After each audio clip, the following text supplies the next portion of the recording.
hope to protect the people from the flood.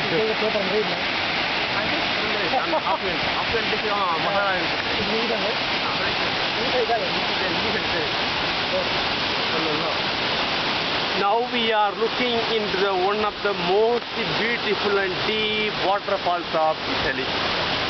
It was built by Pope Gregory XVI to protect Rome and the place and people of Thivoli from flooding the city.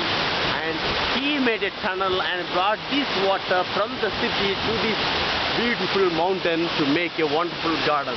Now this waterfall is 105 meters long. It is 105 meters long, and now you are witnessing one of the wonderful sights of a rainbow in this waterfall. Yeah, now you are looking into the rainbow. Yes. I think if you allow, you'll hold there, sit and watch here. It's not good to come. Come.